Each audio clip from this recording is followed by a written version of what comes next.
Hello दोस्तों, हम आपके लिए लेकर आए हैं इंट्राडे स्टॉक जो कि टॉप 10 है, जो कि बहुत ही शानदार है।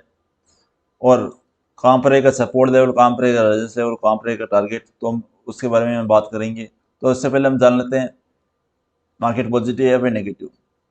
देखिए, अगर निफ्टी फिफ्टी देखिए 400 500 के ऊपर होल्ड करती है, यानी 500 ऊपर क्लोजिंग है इसकी। अगर 400 500 होल्ड करती है तो मार्केट रहेगा पॉजिटिव, एक शानदार मूव आने की संभावना हो सकती है, तो होगा मार्केट रहेगा पॉजिटिव। 400 17 400 500 टिकने पर मार्केट रहेगा पॉजिटिव रहने वाला है। और 17,550 तोड़ने के बाद एक शानदार मूव आने की संभावना बन सकती है साइड में। ओके। और देखें बैंक निफ्टी देख लेते हैं, बैंक निफ्टी किस तरह से है। तो बैंक निफ्टी पॉजिटिव है, जब तक 38,000 होल्ड करती है तो बैंक निफ्टी पॉजिटिव रहना है। अभी इसकी क्लोजिंग है लगभग 38,250 के आसपास इसकी क्लोजिंग है, जो कि सपोर्ट लेवल के आसपास ही है। तो बैंक निफ्टी भी पॉजिटिव है। सेंसेक्स सेंसेक्स भी पॉजिटिव दिखाई दे रहा है। और जब तक 58,750 यानी 700 को 50 सपोर्ट देता है, अगर काम करता है तो मार्केट पॉजिटिव रहने वाला है। सेंसेक्स भी पॉजिटिव है। देखिए, आईटी सेक्टर देखिए, आईटी सेक्टर 30,000 ब्रेक करता है तो शानदार मूव होने की संभावना बन सकती है आईटी सेक्टर में, तो ये भी पॉजिटिव है। एस आई पी विक्स देखिए 500 हल्का सा यूएस मार्केट में देखिए हल्का सी गिरावट आई थी। गैप ओपनिंग के बाद मार्केट थोड़ा सा कमजोर रहा, तो मार्केट थोड़ा सा कमजोर भी रह सकता है रेंज में, काम इसको घबराने की कोई बात नहीं है। दोनों तरफ के मूव कैप से करने वाले हैं, बाइंग भी कर सकते हैं, सेलिंग भी कर सकते हैं, सिंपल सी बात है। और इंडिया विक्स अगर बेस के ऊपर टिकता है तो थोड़ा सा नेगेटिव रह सकता है। नेगेटिव रहने पर हमें क्या करना है, सेल करना है, सिंपल सी बात। दोनों तरफ की मूव कैप्चर करेंगे।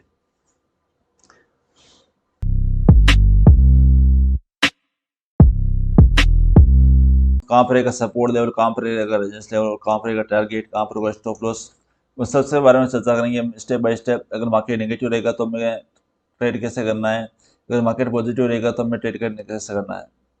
ऐसा नहीं है कि हम एक साइड में बताने वाले हैं कि मार्केट ऊपर जाएगा तो हमें ट्रेड करना है, अगर मार्केट नीचे जाता तो हमें कोई ट्रेड नहीं करना है। आप बाई कर सकते हैं, पैसे कमा सकते हो, सेल करके भी पैसा बना सकते हो। बहुत ही सिंपल स्टेप है। जिस तरह से बाई करते हैं उस तरह से हमें सेल करना होता है सबसे पहले, उसके बाद बाई करना होता है। और बाई करते समय बाई करते हैं, जैसे हम पहले बाई करते हैं उसके बाद सेल करते हैं, और इसमें होता है पहले बार सेल करना होता है उससे बाई करना होता है। तो आप दोनों तरफ के मूव कैप्चर कर सकते हैं। अगर स्टॉक ऊपर जाता है तो दिक्कत वाली बात नहीं है, अगर मार्केट नीचे भी जाता है तो कोई दिक्कत की बात नहीं है। अगर मार्केट पॉजिटिव होता है तो हमें पॉजिटिव ट्रेड करना है, अगर मार्केट थोड़ा नेगेटिव रहता है तो हमें नेगेटिव ट्रेड करना है। और साइडवेज में मेरे को ट्रेडिंग का ज़्यादा इसमें ज़्यादा वॉल्यूम होता नहीं है। और स्टॉक में अच्छा खासा वॉल्यूम होता है जब बड़ी बड़ी खंडे बनती है, इस तरह से बड़ी बड़ी खंडे बनती है, इसमें खासा वॉल्यूम होता है। तो हमारे सामने तीन लाइनें हैं हमारे साथ, एक ब्लैक लाइन है, इसमें आता है बुलिश बेस लाइन। अगर इसके ऊपर टिका हुआ है तब तो मार्केट बुलिश रहने वाला है और स्टॉक ऊपर जाने की संभावना बन सकती है। अगर ये सपोर्ट लेवल तोड़ता है तो मार्केट नीचे जाता है। और ये है रेजिस्टेंस लेवल, अगर रेजिस्टेंस लेवल टूटता है तो मार्केट ऊपर जाता है। तो ये होने वाला टारगेट अगर बाईस करते हैं तो, अगर मार्केट नेगेटिव रहता है, मार्केट नीचे तो हमारे सामने ये टारगेट होता है जो सपोर्ट लेवल को टारगेट होता है, और ये होती है बीच में लाइन। इसके ऊपर होगा बुलिश, इसके नीचे नेगेटिव रहने वाला है, मार्केट होगा बेरिश। तो 650 का टिकता है तो जहाँ पर बाइंग आर्डर मिल सकता है हमें। देखिए 662 से लेकर 675 का हमारा पहला टारगेट होगा, उसका दूसरा टारगेट होगा 650, उसके बाद है 700 के आसपास। देखिए 690, 675 और 700 का आसपास टारगेट नजर आ रहे हैं। तो इसमें देखिए 662 पर बाई करना है, इसका स्टॉप लॉस होगा 650, और इसका पहला टारगेट होगा 675, उसका दूसरा होगा 690 के आसपास। समझ में आ गया होगा। तो अगर मार्केट इस लाइन के ऊपर टिकता है, यहाँ पर बाइंग करता है तो आप लेना है, इसके नीचे कोई ट्रेड नहीं करना हमें, इसके ऊपर लेना है, तो इसके नीचे में नेगेटिव रहना है। तो आपको बात समझ में आ गई। 662 पर बाई करना है, 650 का स्टॉप लॉस करना है, और 675 के आसपास हमारा टारगेट होगा, उसके बाद 690 का। अगर यही मार्केट अगर नीचे आता है तो हमें क्या करना चाहिए। देखिए, मार्केट अगर ये लाइन तोड़ता है तो इसके बीच आने वाला है, यहाँ पर टिकने वाला है, और यहाँ पर वापस ऊपर जा सकता है। अगर यहाँ से वापस नीचे जाता है तो मार्केट नेगेटिव रहने वाला, मार्केट काफी ज़्यादा नीचे आने वाला। तो देखिए 650 में सेल करना है, जिस तरह बाई करते हैं इसमें, अगर हमें सेल करना होता है इसमें। उसके बाद हमारा स्टॉप लॉस होगा 662, नहीं इसका उल्टा होता है, जो कि बाई के ऑर्डर में जो उल्टा होता है इसका। और हमारा सामने पहला टारगेट होगा वो होगा 647, और उसके बाद देगा 637 पर हमारा दूसरा ट्रेड होने वाला है। तो ये बात आपको समझ में आ गई होगी। IRCTC रेलवे, इंडियन रेलवे जो काफ़ी ज़्यादा वॉलिटिलिटी है इसमें, अपसाइड में जाने की संभावना बन सकती है। अब हमारे सामने दूसरा स्टॉक है जॉय। इसमें देखिए ये है कि बुलिश पे मैंने बता दिया, आपको स्टॉप लॉस यहाँ पर रहने वाला है। इस लाइन में टिका हुआ तो मार्केट रहेगा पॉजिटिव, और यहाँ से हमारा पहला टारगेट होगा वो होगा 185, उसके बाद 190, उसके बाद हमारे सामने लगभग 200 के आसपास जाने की संभावना बच सकती है। देखिए 184 में बाई करना है, 180 का मैं स्टॉप लॉस होगा, और 185 और 199 का मैं टारगेट रहने वाला है, और उसके बाद 200 तक जाने की संभावना भी बन सकती है। यही अगर मार्केट नेगेटिव जाता है तो इसमें देखिए 180 पर सेल करना होता है हमें यहाँ पर लगभग, और हमारा सामने 185 स्टॉप लॉस होना चाहिए, उसका टारगेट है 173 के आसपास जाने की संभावना बन सकती है। आप इसमें सेल करके भी पैसा बना सकते हो। उसके बाद आता है जेडब्ल्यू स्टील होता है। स्टील में देखिए कल भी था आज भी था, तो इस लाइन के ऊपर टिकता है तो मार्केट बुलिश रहने वाला है, और इसके नीचे नेगेटिव रहने वाला है, थोड़ी बहुत कमजोरी आ सकती है।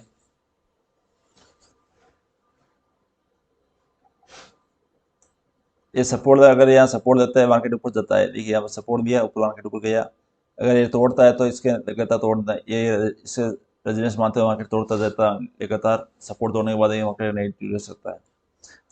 तो मसाना फिलहाल टारगेट होगा 678, और इसकी बाइंग ऑर्डर की लगभग 670 के आसपास, और उसके बाद है 682, 687, और उसके बाद है 700 के आसपास। इसका 3 टारगेट होते हैं। तो देखिए 672 में बाई करना है, 665 में स्टॉप लॉस लगाना है, इसका टारगेट होगा 678 और 687। अगर ये स्टॉक नीचे जाता है तो हमारे सामने देखिए इसको सेल करना होगा 664 पर, स्टॉप लॉस होगा 671 का, और टारगेट होगा 659 और 645 के आसपास।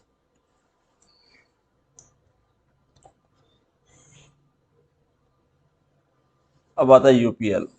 यूपीएल में देखिए अगर ये 41 के ऊपर टिकता है, होल्ड करता है, तो मार्केट का पॉजिटिव, और इसका पहला टारगेट होगा वो होगा 760, 769, और उसके बाद है 780 के आसपास। तो इसमें नहीं 751 पर बाई करना है, 781 स्टॉप लॉस लगाना है, और इसका टारगेट होगा 760 और 769 के आसपास। अगर ये मार्केट थोड़ा नेगेटिव जाता है तो इसमें देखिए 41 तोड़ने के बाद 40 पर बाई करना है, और 732, 722 और 711 तक आने की संभावना हो सकती है। तो ये 740 से बाई करना है, सेल करना है, और 750 इसमें स्टॉप लॉस लगाना है, और 732 और 722 के आसपास आने की संभावना बचती है नजर आ रही है। उसके बाद एक शानदार मुँह आ सकता है 711 का। अब महिंद्रा एंड महिंद्रा फाइनेंस,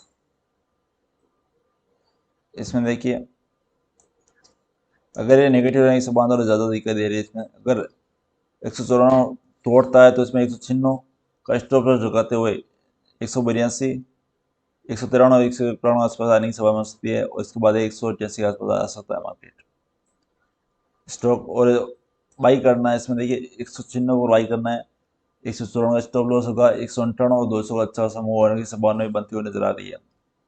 तो महिंद्रा फाइनेंस, महिंद्रा अब जो है इसमें आपको अर्निंग सीजन चल रहा है, तो इसमें रिजल्ट कैसा रहना, पॉजिटिव रहेगा तो शानदार मूव आने की संभावना भी मिल सकती है अपसाइड में। उसके बाद है इन्फोसिस। इन्फोसिस में शानदार मूव आ सकता है। अगर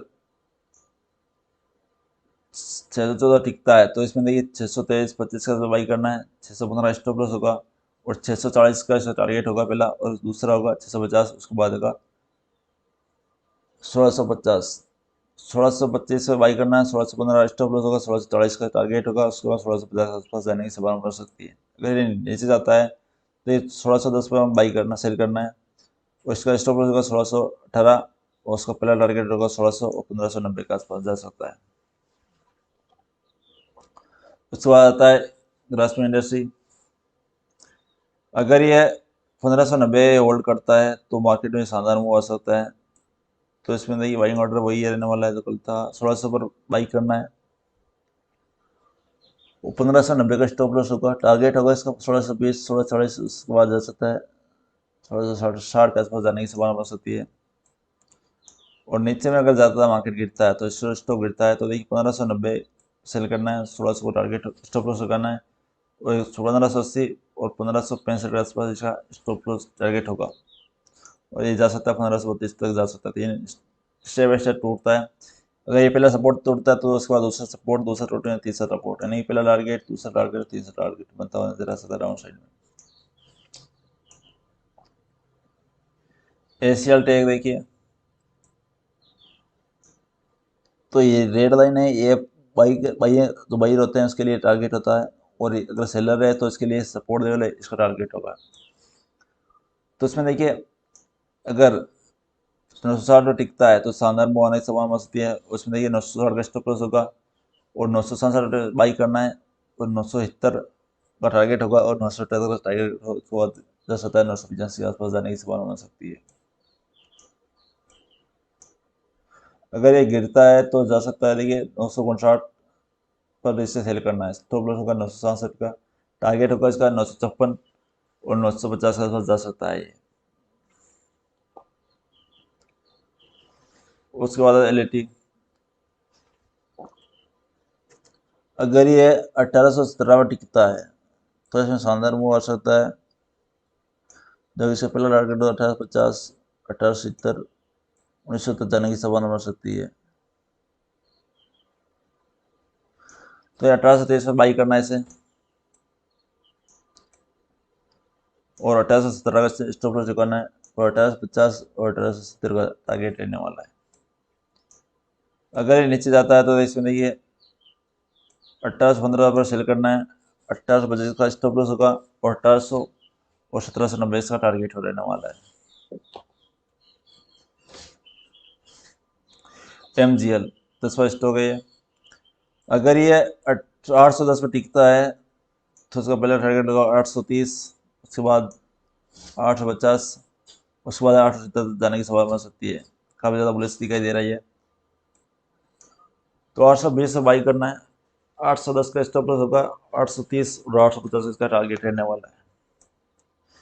एक शानदार मूव आ सकता है इसके ऊपर। अगर ये नीचे जाता है तो 810 सेल करना है, 820 का स्टॉप लॉस होगा, और 800 और 780 इस पर टारगेट रहने वाला है। यहाँ तक मतलब ये यहाँ तक जा सकता है, और इसके बाद तीसरा सब जो है सपोर्ट लेवल टारगेट है वो 750 का जा सकता है। तो ये आपको समझ में आ गया होगा कहाँ पर रहेगा स्टॉप लॉस, कहाँ पर होगा टारगेट। अगर आप ट्रेडिंग करना दिखता है कमेंट में जरूर पूछें। अगर आपको वीडियो अच्छा लगे तो लाइक शेयर सब्सक्राइब करें, और स्टॉक मार्केट कहाँ पर ट्रेडिंग करने दिक्कत आ रही है तो कमेंट बॉक्स में जरूर पूछें। और दोस्तों फिर मिलेंगे कल एक नई वीडियो के साथ, एक नए अंदाज के साथ, एक नए जोश के साथ। ओके दोस्तों।